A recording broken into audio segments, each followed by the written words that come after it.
যখন আপনাদের এই গাঙ্গি মার্কেট করার জন্য যাবে রমজান মাসে, তখন তাকবীর দিও যে আমার বউ মার্কেটে চলো, পাবলিক সবাই ছায়া দেখো। ওই দিন তাকবীর দিবে, এখানে তাকবীর দিয়ে লাভ কি? কথা তো কওয়া ছাইয়া তো মনে আসছে দেখছি।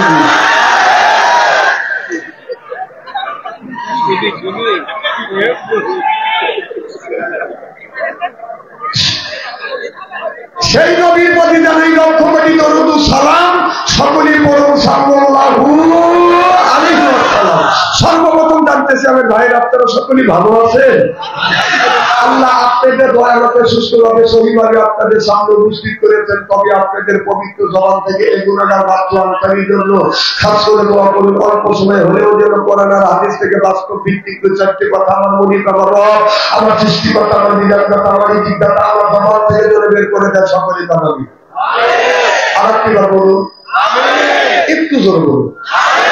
আমি আপনাদের কাছ থেকে দোয়া চেয়ে নিয়ে আপনাদের সার্বিক আর মঙ্গল কামনা করে আলোচনা শুরু করছি ইনশাআল্লাহ।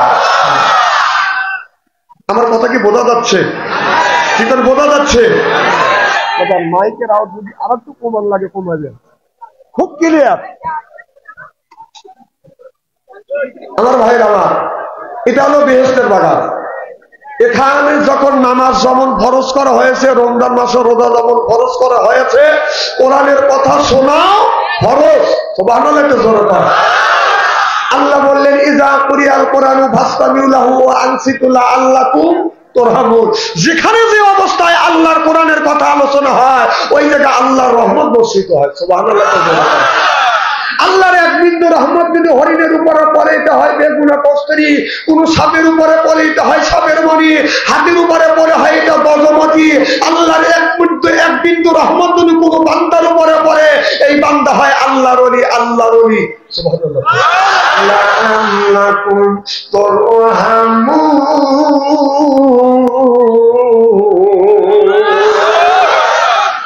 আমার ভাইরা, আল্লাহর এক বিন্দু রহমত যদি আল্লাহর কোন বান্দার উপরে পড়ে, এটা হয় বা জান আল্লাহর ওলি।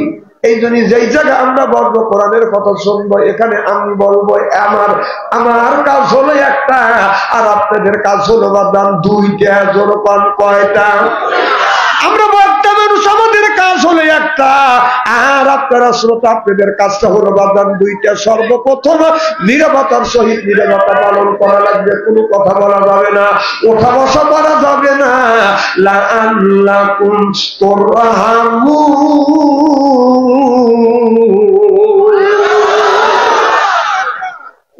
তাহলে আল্লাহর আসমান থেকে রহমত বর্ষিত করবে কে? আল্লাহ। আমার ভাইরা, আমার বন্ধুগণ, আমার ভালো করে লক্ষ্য করে শুনুন।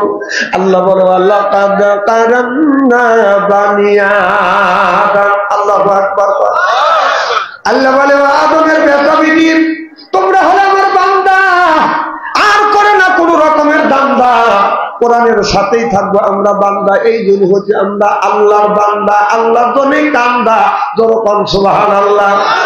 আর আজকে আমরা যারা আছি কোরআনের মাহফিলে আল্লাহর বান্দি, আর কোনদিন স্বামীর সাথে কর্মবাদান বন্দি, কোরআন হাদিসের কথা শুনিয়া বাড়ি চলে যাবো হইয়া আল্লাহর খাতি বান্দি।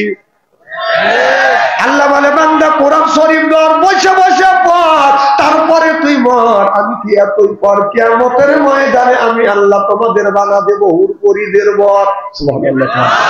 এই জন্য আমরা কোরআন শরীফ ধরি, বসে বসে পড়ি, মুখে যদি রাখতে পারি, দাবি ছাড়ে দিতে পারে নির্বাচনের সিগারেট আর বিড়ি।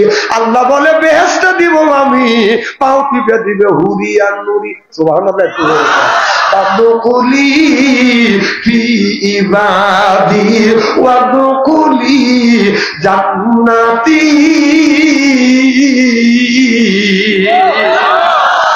আল্লাহ বলে দুনিয়ার মানুষেরা, ওয়ালা ইবাদিল্লাহি সলিহিন ইবাদত করবে তুমি আর জান্নাত দিব আমি আল্লাহ, আর ইবাদত করবে তুমি আল্লাহ বলে জান্নাত দিব আমি। এই জন্য জান্নাতে যদি যাইতে চান নীরবে বসে বাদাম শ্রবণ করা লাগবে। জান্নাতে যখন জান্নাতে মেহমানদেরকে বাদান আদর করে করে বাদান নিয়ে যাবে, এত সুন্দর আদর করবে, সোহাগ করে আদর করে জান্নাতে নিয়ে যাবে। যদি বলেন হুজুর আদরটা কোন কায়দায় হবে? আপনাদের বাড়িতে যদি আত্মীয় আছে কুটুম আছে, ও বাদান এই বাড়িওয়ালা কুটুমকে করে আত্মীয়কে করে বাদান আদর, আত্মীয় মনে করে হায় রে আমার বড় কদর, বাইরে দেয় বাদান বিদেশি চাদর, আত্মীয় মনে করে হায় রে আমার কদর। এরপরে আনে বাদান খানা, একটাও তো তাক না ছাড়া না, খাবারের পরে বাদানতে দেয় দই, খায়া তো বাদান হইসই, তারপরে দেয় পেপসি কোকো কোলা, খায়া তো মনের মধ্যে বাদান দেয় দোলা, তারপরে দেয় বাদান পান, খায়া তো মনের মধ্যে আছে বাদান গুনগুনানি গান, তারপরে খাইয়া খাওয়া হাকিম পুরি জর্দা, শরীর কার খাইয়ে যা বুঝায় আমি বড় মর্দা।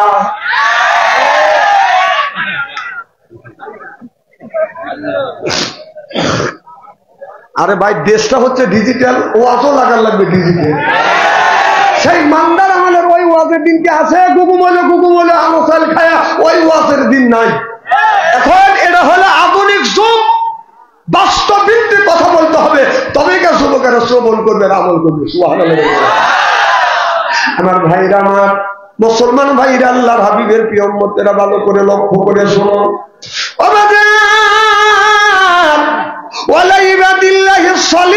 ইবাদত করা লাগবে, আল্লাহর দাসত্ব করা লাগবে। আল্লাহর কেউ যদি আল্লাহর ইবাদত করে, আল্লাহর বন্দেগী করে, আল্লাহর দাসত্ব যদি করে, কিয়ামতের ময়দানে আল্লাহ জান্নাত দিবে। এইভাবে জান্নাত দিবে না, আদর করে করে মহব্বত করে করে আমার আল্লাহ বান্দাকে যখন জান্নাত পাঠাবে আর ৭০,০০০ হুর রাখবে, এরকম করে আপনার মাথার উপরে গাড়ির উপরে হাত বুলাইবে।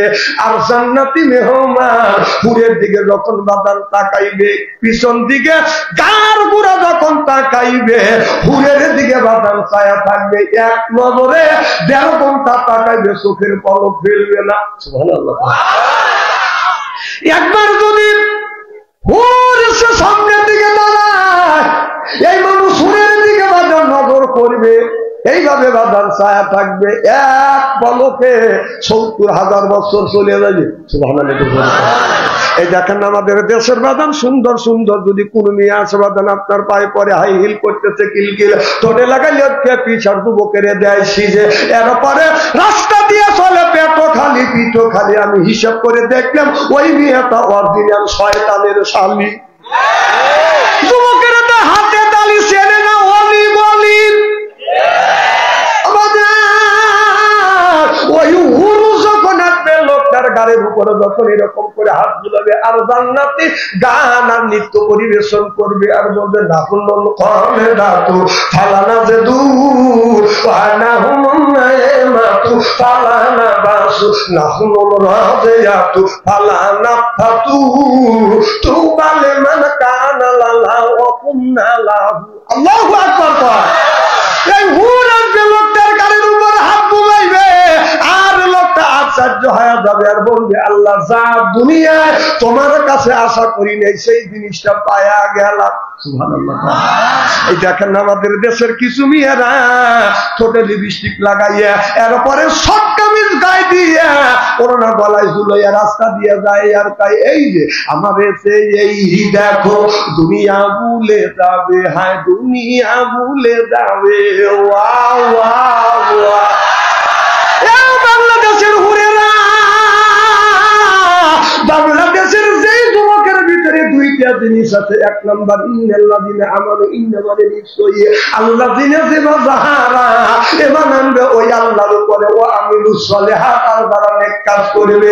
এক নম্বর ঈমান আর দুই নম্বর নেক কাজ করবে। দুইটা কাজ যেই যুবকের মধ্যে দুইটা জিনিস আছে, ঈমানদার যুবকের ঈমান কোনদিন বাদান নষ্ট করা সম্ভব না।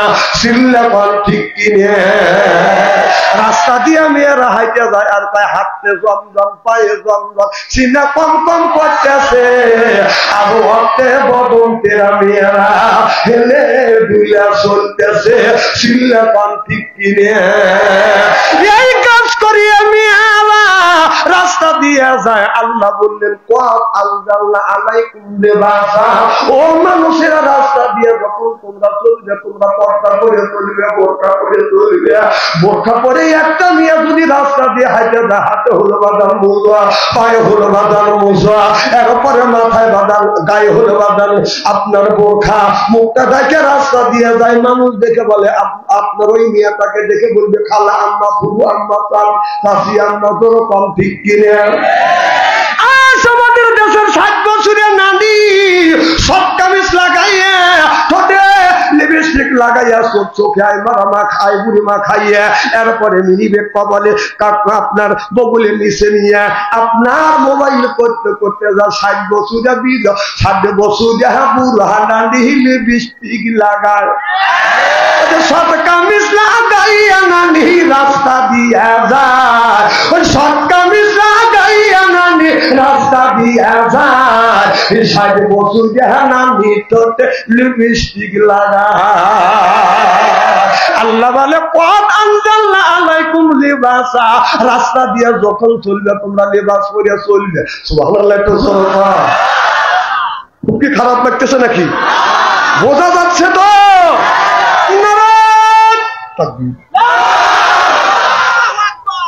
আমি যখন ছোট ছিলাম, ছোটবেলায় দেখলাম যে আগে তো মশা মারার এরকম যন্ত্র ছিল না, এত কয়েলও ছিল না। গরুর দিকে ছায়া দেখি যে গরু কালাম দেড়াত নেজ দিছে, এই নেজ দিয়ে খালি মশা মাছি তাড়াচ্ছে। আমি চিন্তা করলাম, আল্লাহ গরু তুমি মশা মাছি দিলে, মশা মাছি তাড়ানোর জন্য নেজ দিলে এইরকম করে তাড়াচ্ছে, যদি আমার করে নেজ দিতে আমি এইরকম করে তাড়াচ্ছি। তা আবার চিন্তা করলাম যে মশা তাড়ানোর উদ্দেশ্যেই যদি আল্লাহ নেজ দিত, তাহলে মেদিন পয়েন্টে দিত, দিলে এইরকম করে গুরন দিত, সব জায়গার মশা তাড়াইত। তা আমি এই তাফসীর পড়ে দেখলাম যে না, এই জন্য আল্লাহ দেয় নাই। কারণ যদি মশা মাছি তাড়ানোর জন্য গরু যদি দেড়াত নেজ দিত, তাহলে ছাগল আর বকরিক দিছে 4 ইঞ্চি নেজ, এই 4 ইঞ্চি নেজ দেখে এইরকম করে মশা তাড়ানো যায়। হ্যাঁ, আমার মগজ খুলে গেল। মগজ খুলে দেয় কে? আল্লাহ কোরআনের মধ্যে সেই কথা বলছে, আল্লামাহুল বায়ান।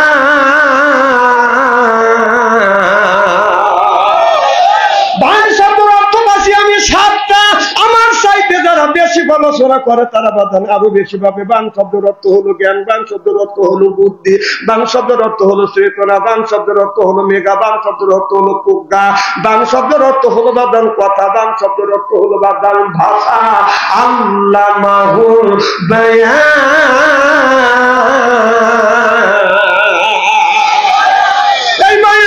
আমি এই তাফসীরটা সুন্দর করে যখন গবেষণা করতে লিখলাম, বাদল বুঝতে চাইলাম, তখন আমি চিন্তা করলাম ক্বাদ আনজালনা আলাইকুম লিবাসা, আল্লাহ এই জন্য আপনার গরুকে নেজ দেয় নাই। আল্লাহ গরুকে নেজ দিয়েছে, এই নেজটা দিয়ে নিজের ইজ্জতটা বাদান ঢাইকে রাখে। আর ছাগলকে বকরিকে আল্লাহ 4 ইঞ্চি নেজ দিছে, 4 ইঞ্চি নেজ যদি থাকে, 4 ইঞ্চি নেজ দিয়ে তার ইজ্জতটা এইরকম করে বাদান ঢাইকে থাকে। আর আমাদের দেশের কিছু মহিলা আছে, আপনার শরীরে যদি বাদান সুন্দর হয়, এরপরে বাদান কয় তা না না না না, আমি যে কোন জায়গা কি লাগাইছি তোমরা দেখলে না, খেত ভালো, ফসল ভালো হয়, মা ভালো, সন্তান ভালো হওয়ার সম্ভাবনা থাকে, তাছাড়া সন্তান ভালো হওয়ার সম্ভাবনা নাই। যেরকম ঠিক কিনে। যেমন আমাদের দেশে আর একটা প্রাণী আছে, সেইটা হলো কুকুর। কুকুরের তারপরে নেজটা বাইটাল করে দেয়, ইজ্জতটা বাদান থাকে না। এই কুকুরটা দেড়াত নেজ যেরকম করে বাঁকা করিয়া পিঠের উপরে আপনার বসাইয়া গোঠাইয়া রাস্তা দিয়ে যার মানুষকে বলে, দেখ আমার কোন জায়গা কি আছে, সেই যে বলে তোরা পায়া দেখ। কে কোন জাতির যাইরেছে না, কে কোন জাতির যাইরেছে না, পরিচয় কথা বাতরায় খাতাসের গায়া তোর দিলে যাই বন্ধ কি কখন যায়, কুত্তার নেশটা এতই বেকা, তেল দিলে হবে না সোজা, সকল কি আর হবে দাদা, মলা বড়ি যতই খায়, চিল্লে বলুন ঠিক কিনে।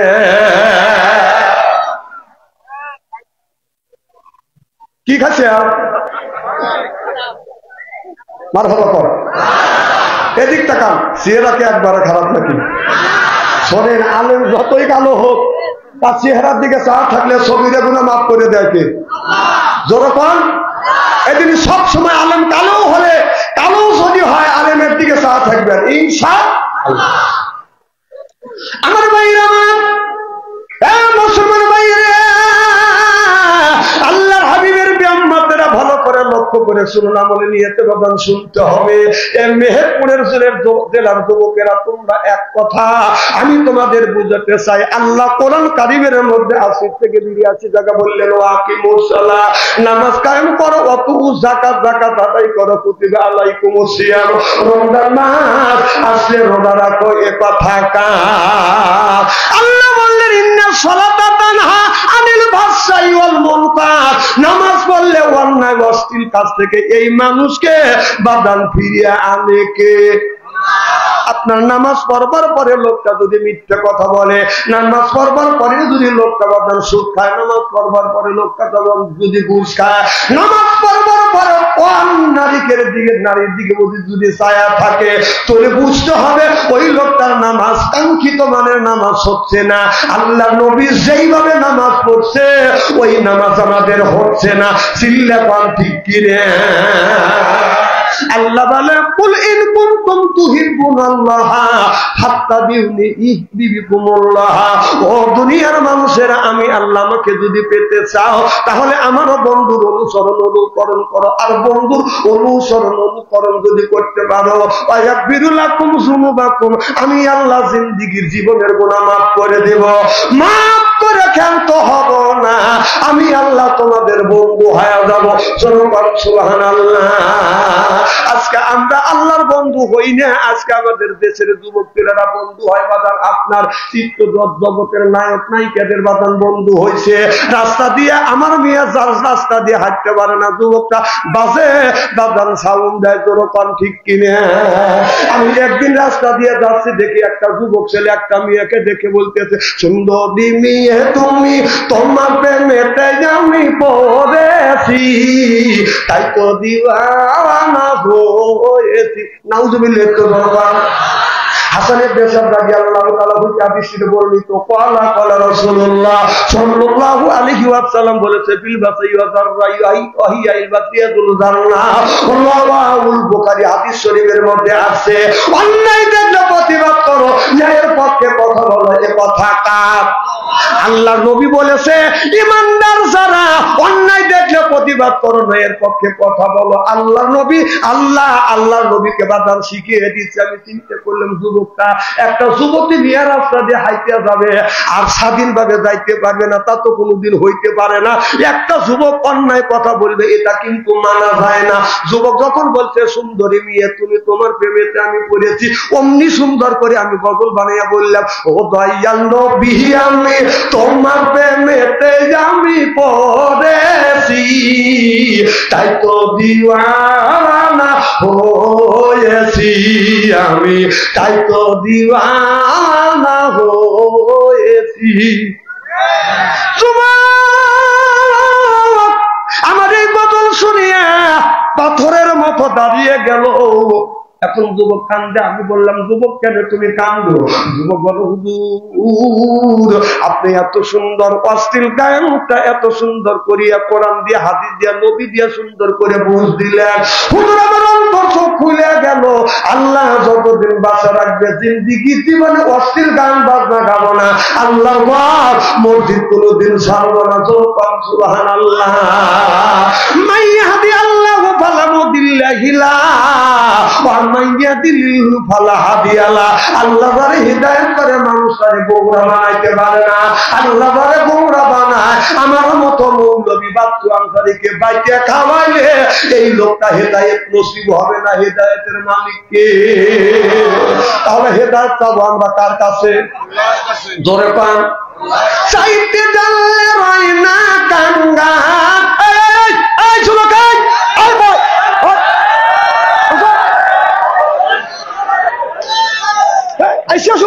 দৌড়া চলে যাচ্ছে, একটা লোক উঠতে পারবেন না।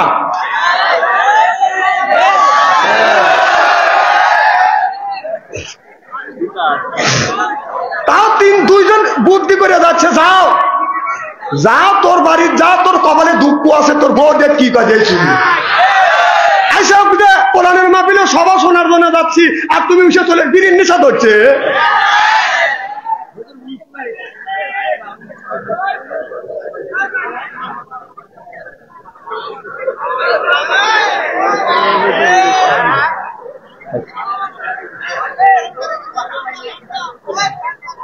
খুব খারাপ লাগতেছে নাকি? সবচেয়ে ভালো হয়েছে। না না ফ্যান না, ছোট একটা পাখা দিলি হতো। মারহাবা কর, আপনারা আসান তো ইনশাল্লাহ। আমার ভাইরা আমার সেইটা নাই, কোরআন আমাদের ভিতরে নাই, হাদিস আমাদের ভিতরে নাই, বিদায় যুবকেরা অন্য মহিলা দেখে বাদান পিস লাগে। কারণটা হলো বাদান বাংলাদেশের যুবকদের হাতে উঠে গেছে বাদান স্ক্রিন টাচ মোবাইল। যেই যুবকের হাতে বাদান আছে বাদান টাচ ফোন, ভালো থাকে না বাদান ওদের মন। যেই যুবকের নাই অর্থ, প্রেমে খাওয়া গেছে বাদান ব্যর্থ, প্রেম করে খাইছে ফাঁকা, হয়ে গেছে বাদান বাঁকা, রাত করে চলে যায় ঢাকা। একমাত্র হলো আমাদের দেশে যুবক যুবতীরা জাহান্নামের দ্বার পান করে চলে যাচ্ছে, একমাত্র হচ্ছে বাদান এই মোবাইলের জন্য আর মাদক দ্রব্যের জন্য।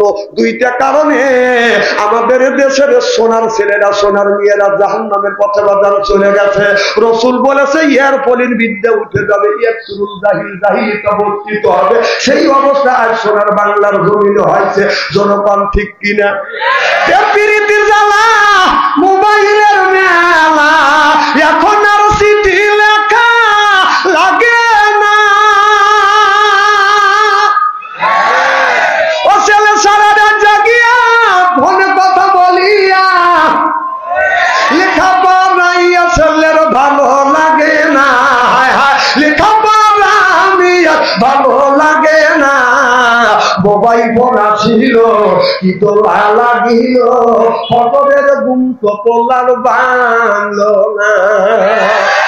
পেটে বাজাই থাক পরনে নাই থাক, পেটে বাজাই থাক পরনে নাই থাক। মোবাইল ছাড়া মিয়ার চলে না, মোবাইল ছাড়া ছেলের চলে না। মোবাইল ফোন আসিল কি দোলা লাগিল, ফটরের গুম তো তোলার বাংলো না। আল্লাহর নবী বলেছে ইয়ার ফলের বিদ্যা উঠে যাবে, ইয়াকসুরুল জাহিল, জাহিলিতে বর্ষিত হবে।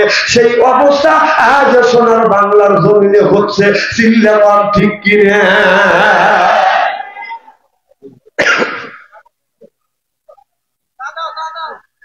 একটা সিয়ারে বসলেই তো ভালো হয় ভাই।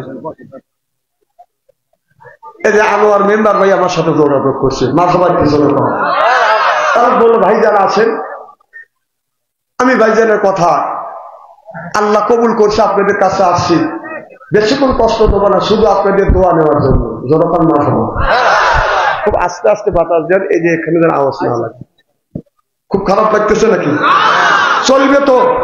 আমি যদি এইভাবে ঘন্টা খানি আলোচনা করি, শোনার জন্য রাজি আছেন? হাত তুলে দেখান তো দেখি, রাগ করবেন কারা কারা? না না না, আপনাদের মন মানসিকতা খুব ভালো আছে। যারা তুলছেন হুজুর তুলছেন তাই মহব্বতে তুলছেন, আর যারা তোলেন নাই বুঝে তোলেন, ওদের দুই দলই ঠিক আছে। আমার ভাইরা, মুসলমান ভাইরা, আল্লাহর হাবিবের ব্রহ্মাত্রা ভালো করে লক্ষ্য করে শোনো। মেহেরপুর জেলার যুবকেরা, গাঙ্গি থানার যুবকেরা ভালো করে লক্ষ্য করে শুনে, একের মধ্যে বাজান একটা ডাঙা হয়ে গেছে। ডাঙা যখন বাজান হয়ে গেছে, একটা মেয়ে বাজান আত্ম বাড়িতে যাচ্ছে। আপনার এমন জায়গা যায় মেয়েটা বাজান পৌঁছে গেছে, ওই জায়গাটা এমন একটা জায়গা বাজান যদি বাড়িতে ফিরে যদি যায় তাহলে বাজান যাইতে রাত 10টা বাজবে। আর সামনে যদি বাজান না গা যায়, তারপরে মেয়েটা চিন্তা করতেছে রাত্রে আপনার বাসায় যাইতে, আত্ম বাড়িতে যাইতে রাত 10টা বাজবে। একটা হাদিসের কথা আমার মনে পড়ে গেল, বলবো কি?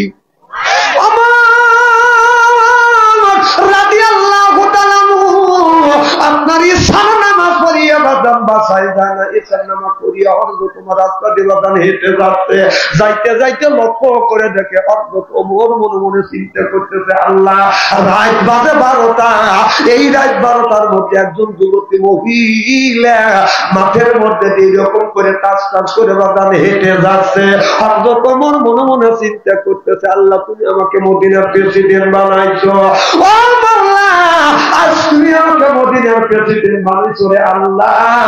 আজ আমার রাষ্ট্র শাসনের মধ্যে আমি রাষ্ট্র শাসন করতেছি, আমার রাষ্ট্র শাসনের মধ্যে মনে কর টুটি রয়ে গেছে, আর টুটি যদি নাই থাকতো এই গভীর রাত গভীর রজনীতে একজন সুন্দরী মহিলা যুবতী মহিলা গভীর রাত গভীর রজনীতে 14ই জ্যোৎস্না দিবগত রাত্রিতে রাস্তা দিয়ে টাস টাস করে বাদান হেঁটে যাচ্ছে, মনে হয় আমার রাষ্ট্র শাসনের মধ্যে বাদান টুটি হয়ে গেছে।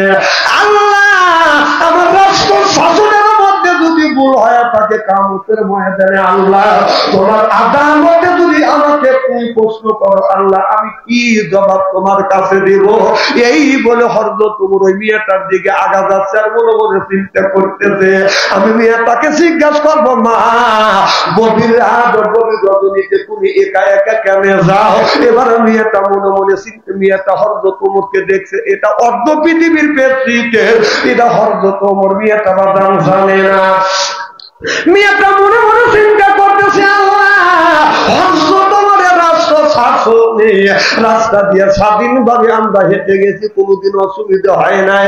আল্লাহ আজকে একটা যুবকের হাতে আমি পড়ে গেছি, আল্লাহ এই যুবকের হাতে পড়ে গেছি, আজকে আমার ইজ্জত মনে হয় চলে যাবে, আমার হাতে ছুরি আছে এটা যদি চিন্তায় করে তাতে আমার দুঃখ নাই, বলার মালা আছে এটা যদি চিন্তায় করে তাতে আমার কোনো দুঃখ নাই।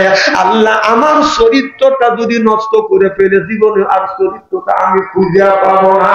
অবাদান নিয়ে তাই চিন্তা করতে যে বাদাল টাকা হারা গেলে বাদাল টাকা পাওয়া যায়, দলিল হারা গেলে বাদাল দলিল পাওয়া যায়, সার্টিফিকেট বাদাল হারা গেলে বাদাল সার্টিফিকেট পাওয়ার সম্ভাবনা থাকে। কোন যুবক আর যুবতী একটা বারের জন্য চরিত্র নামে সার্টিফিকেট যদি বাদাল হারিয়ে ফেলে জীবন বাদাল কান্দে কাইটা কোন যুবক আর যুবতী চরিত্র নামে সার্টিফিকেট বাদাল ফিরত পাবে না। যখন ঠিক কিনে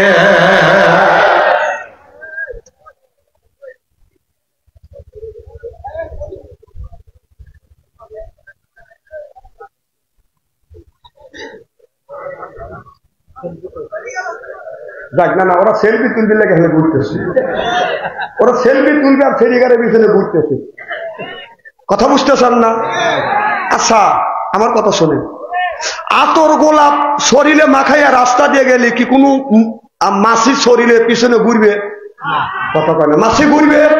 আর একটা লোকের গায়ে যদি একটা গাও হয়, যদি গন্ধ হয়, তাহলে মাসি ঘুরবে না? কি কর ঘুরবে কিনে? এই যে আমাদের দেশের কিছু পচা মহিলা আছে ঘুরতেছে, আর পচা মহিলাদের পিছনে পচা ছেলে ঘুরতেছে। ওই মহিলা হলো পশি আর ওই যুবকটা হলো পচা, আর পশি করে পশির পিছনে পচা করে উঠা স্ত্রী করিয়ে ফিরে দেবো ওখানে পচা, একদম পচা, কথা বল। আর সারা ভালো তারা এখান থেকে এক পাও সরবে না ইনশাআল্লাহ। তাহলে কি যেন বলতেছিলাম মনে আছে? এবার মেয়েটা চিন্তা করতেছে, আল্লাহ আমার চরিত্র নামে সার্টিফিকেট হারিয়ে গেলে আমি এই জিনিসটার জীবনে ফেরত পাবো না। একটা নারীর জীবনে সবচাইতে বড় সম্পদ হলো চরিত্র সম্পদ, একটা পুরুষের জীবনে সবচাইতে বড় সম্পদ হলো চরিত্র সম্পদ। সুবহানাল্লাহ। একটা যুবক যুবতী যদি বিয়ে হয় বাসর ঘরে যাইয়া এই যুবক কি করবে, যুবতী কি করবে? এই যুবক যা বাসর ঘরে যাইয়া বিবিকে যা বলবে, বিবিরে আজকে তোমার আমার বাসর ঘর, এই বাসর ঘরে তোমাকে কি দিয়ে আমি খুশি করবো? দেওয়ার মতো আমার কোনো জিনিস নাই, তবে আমার 20 থেকে 25 বছর পর্যন্ত আমার সতীত্ব আমি লালিত করে আমি ধরে রেখেছি, এই সতীত্ব কোনো জায়গা আমি ধ্বংস করি নাই রে বিবি। এই বাসর ঘরে আর কি দিয়ে তোমাকে খুশি করবো? কোন মানুষকে টাকা দিয়ে পয়সা দিয়ে বাদাম খুশি করা যায় না, কি কম যায়? বলে বিবি রে এই বাসর ঘরে আমার 25 বছরের জীবনে সতীত্বতা আমি ধরে রাখছি, এইটা দিয়ে বাসর ঘরে আমি তোমাকে সন্তুষ্ট করব।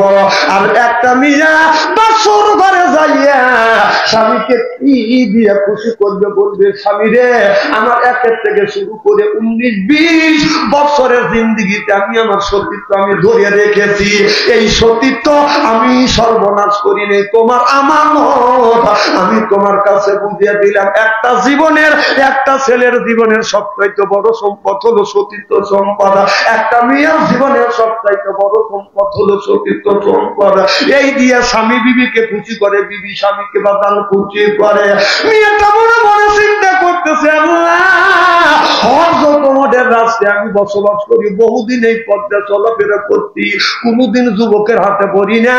আল্লাহ যেই যুবকের হাতে পড়ে গেলাম আমার গহনা চিন্তাই করে নিয়ে যাকে দুঃখ নাই, চরিত্র নামে সার্টিফিকেট যদি একেবারে হারিয়ে ফেলি, বাসর ঘরে যাইয়া আল্লাহ আমার স্বামীকে আমি কি দিয়ে খুশি করব, এই বলে বলে মেয়েটা বাজার কাঁদতেছে, আবার পিছন দিকে মেয়েটা জোরে জোরে দৌড়াচ্ছে। হয়তো তোমার মনে মনে চিন্তা করতেছে মনে হয় মেয়েটা আমারে দেখে ভয় পাচ্ছে। হর্ষ তোমার পিছন থেকে বলে ও গো মা ভয় পাও না, মামারে দেখে ভয় পাও না। হর্ষ তোমার যখন মেয়েটাকে বাজার মা বলে ডাক দিতে, মেয়েটা গাড়ি যেমন হাত বেড়ে করে মেয়েটা হাত বেড়ে করছে। ভালো হর্ষ তোমার এবার মেয়েটা চিন্তা করছে আল্লাহ সেই যুবকটা আমাকে মা বলে ডাক দিয়েছে, অন্তত আমার সোনা দানা গহনা যদি চিন্তাই করে নিয়ে যায় আমার দুঃখ নাই, অন্তত আমার চরিত্র আঘাত করবে না, কারণ যুবকটা আমাকে মা বলে ডাক দিয়েছে। মেয়েটা বাবা আপনার দাঁড়িয়ে গেছে, এবং সময় হযরত ওমর মেয়েটার কাছে যা বলতেছে মা যায় সালাম দিছে, আসসালামু আলাইকুম মা তুমি কেমন আছো? মেয়েটা তখন ওয়ালাইকুম আসসালাম দিয়ে মনে মনে চিন্তা করতেছে আল্লাহ 1 নাম্বার এই যুবকটা আমাকে সালাম দিয়ে 1 নাম্বার মা বলে ডেকেছে, 2 নাম্বার আমাকে সালাম দিয়েছে, এরপরে আমাকে বলতেছে তুমি কেমন আছো? আল্লাহ তোমার শুকর আদায় করি আলহামদুলিল্লাহ, অন্তত আমার সতীত্বের উপরে আঘাত করবে না। চিল্লাপান আল্লাহু আকবার। আমার বলে মা তোমার বাড়ি কোথায় মা? গভীর রাত, গভীর রজনীতে তুমি এই মাঠের মধ্যে দিয়ে তুমি একা একা হেঁটে যাচ্ছ মা। এবার মেয়েটা দেখে বলে হুজুর আমি হযরত ওমরের রাষ্ট্রে বসবাস করি, আমি গরিব মানুষ, আমার পোশাক কেনা বোরখা কেনার আমার কোনো টাকা নাই, আমি রাত্রির বেলায় এখান দিয়ে আমার আত্মীয় বাড়ি আমি যাতায়াত করি, হুজুর দীর্ঘদিন এই পথ দিয়ে আমি যাতায়াত করছি, কোনোদিন কোন যুবক আমাকে আক্রমণ করে নাই, কারণ আমার বিশ্বাস হযরত ওমর আল্লাহর কোরআন দিয়ে এই দিন পরিচালনা করতেছে, এই কোন যুবক আমার ইজ্জতের দিকে আক্রমণ করে নাই, কোনদিন কোন যুবকের সামনে আমি বলি নাই হুজুর আজকে আপনি আমার আপনার সামনে আমি পড়ছি। হযরত ওমর আলহামদুলিল্লাহ বলে বলতেছে মা রে তুমি কি হযরত ওমরকে দেখেছো?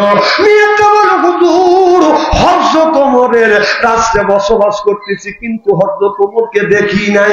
হযরত ওমর নিজের পরিচয় বদল ওপেন করলেন না, গোপন রাখিয়া এবার হযরত ওমর বলল মা রে চলো না তোমার বাড়িটা কোথায়? কয় 2-3 কিলোমিটার দূরে। হযরত ওমর বলে মা চলো আমি তোমাকে বাড়ি পর্যন্ত পৌঁছা দিয়ে আসি। এবার মেয়েটা আগে আগে যাইতে চায়, হযরত ওমর বলে মা তুমি পিছনে থাকো আর আমাকে আগে আগে যাইতে বলো, তুমি পিছন থেকে আমারে বলবে ডাইনে যা আমি ডাইনে যাব, পিছনে থাকিয়া তুমি যদি বলো বামে যা আমি বামে যাব। এবার মেয়েটা বলতেছে হুজুর কেন এই কথা আপনি বলেন, আমি আগে যাব না আপনি পিছনে, আমি কেন পিছনে থাকবো? ওমর বলে মা তুমি অন্য নারী মা, রাস্তা দিয়ে যদি হাইতে যায় জোসনা যায়, তুমি সামনে দিয়ে যদি আমার সামনে দিয়ে হাইতে যাও, কারণ তোমার দিকে আমার নজর যখন যাবে আমার ইমান নষ্ট হওয়ার সম্ভাবনা আছে। কথা বুঝতে চান না? অনেক মানুষ বউকে রাখিয়া শালিকে নিয়ে আপনাদের গাঙ্গি বাজারে যায়, মার্কেটে যায়, বাজার মার্কেট করবার জন্য শালিকে আগে আগে দেয়, দুলাভাই পিছনে পিছনে যায়, শালি কোমর একবার ডান দিকে দেয় একবার বাম দিকে দেয়, আর দুলাভাই দেখে মাল ভালোই দুলা ভাই তুই যে তোর বউ থুইয়া শালিক নিয়ে যেতে দিস আর মাজা দেখতে দেখতে তোর মন কি ভালো রে? লুচ্চা তুই কথা রাগ করতেছে একটু কবে দেন, হয়তো আর জীবনে আসবো না, আর আসবো না, কিন্তু আমি কি হ্যাঁ হ্যাঁ ঠিক হ্যাঁ এখন আমি জানি যদি পোশাবে চাপ দেয় এক আঙুল তুলবে, আমি জানবো তো পোশাবে চাপ দিছে, কথা কি বুঝতেছে? আর 2 আঙুল তুললে বসবো টয়লেটের চাপ দিছি, আর 3 আঙুল তুললে বসবো বিড়ির নেশা ধরছি, এ জ্ঞানটা আমার আছে।